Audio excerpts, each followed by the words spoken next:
مخرجن، جو شخص اللہ کا تقوی اختیار کرے گا اللہ اس کے لیے راستہ پیدا کر دے گا، جہاں بالکل نظر نہیں آئے گا کہ کوئی راستہ، اللہ راستہ پیدا کر دے گا۔ بالکل نظر نہیں آ رہا تھا موسیٰ کے ساتھیوں کو کہ اب کیسے بچیں گے، پیچھے لشکر آگے آگے سمندر ہے، اللہ نے راستہ پیدا کیا۔ خود حضرت ابو بکر کا جو حال ہو گیا تھا کہ حضور اگر انہوں نے ذرا بھی دیکھ لیا، نیچے اپنے قدموں کی طرف بھی نگاہ ڈالی تو ہم نظر آ جائیں گے، آپ نے فرمایا لا تحزن ان اللہ معنا، راستہ نکالا۔ پھر حضور گئے طائف، لیکن وہاں سے خالی ہاتھ آئے۔ مدینے میں اللہ نے خود ہی کھڑکی کھول دی، 6 آدمی ایمان لے آئے، آپ گئے ہی نہیں اور وہاں انقلاب بھی آ گیا۔ عظیم، اس اعتبار سے اللہ مخرج پیدا کرتا ہے۔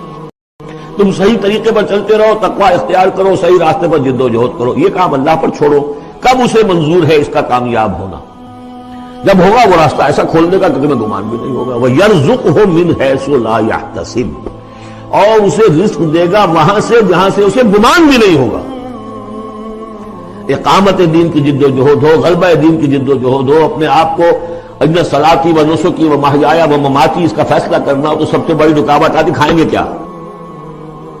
تو اللہ تو کہتا ہے راضی میں ہوں، ہے ایمان اور یقین اس پر،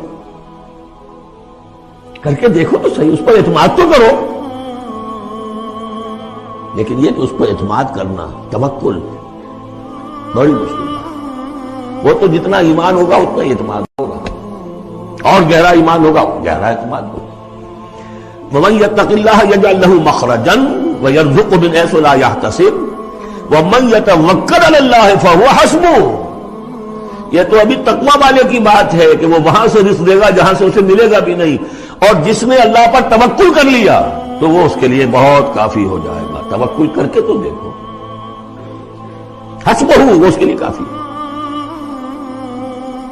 یہاں تک فرمایا ہے حدیث میں من کان فی حاجت اخیہ کان اللہ فی حاجتہ، اگر کوئی مسلمان اپنے کسی بھائی کی ضرورت پوری کرنے میں لگ رہا ہے، اپنا وقت صرف کر رہا ہے، اللہ اس کی ضرورت پوری کرنی شروع کر دیتا ہے۔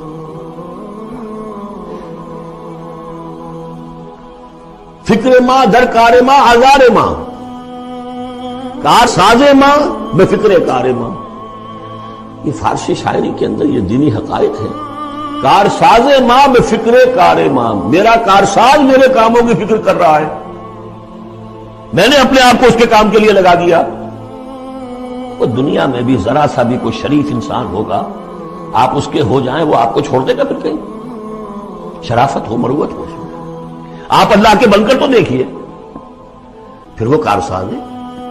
کارساز ماں بے فکر کار ماں، فکر ماں در کار ماں آزار ماں، جب میں اپنے معاملات کی فکر خود کرتا ہوں، کوئی نہ کوئی ٹھوکر کھاتا ہوں، کوئی نہ کوئی غلطی کرتا ہوں، آزار اپنے سر کے اوپر پیدا کر لیتا ہوں۔ اپنے آپ کو حوالے کرو، اس کا نام ہے تفویض الامر الی اللہ، افوض امری الی اللہ ان اللہ بصیر بالعباد۔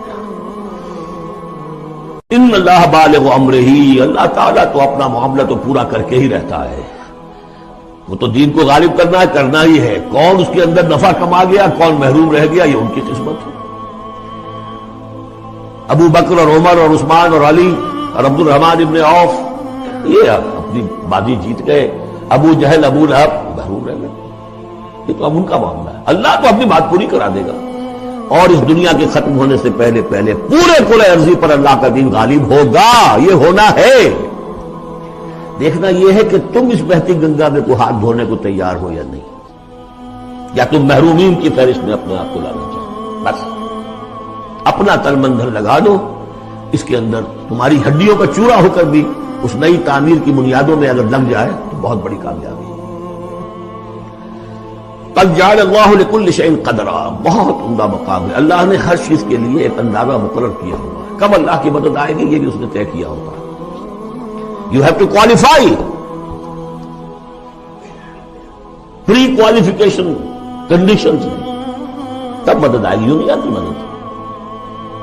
اپنا سب کچھ لگا دو پھر کہو کہ اللہ میری 15 برس کی کمائی کل میدان میں نے میری ڈالی، 15 برس کی کمائی، دن کی اور رات کی کوششیں ہیں میری، صبح اور شام کی کوششیں ہیں میری، 15 برس وہ میدان میں نے لا کے ڈالا، تب پکارو اللہ کو۔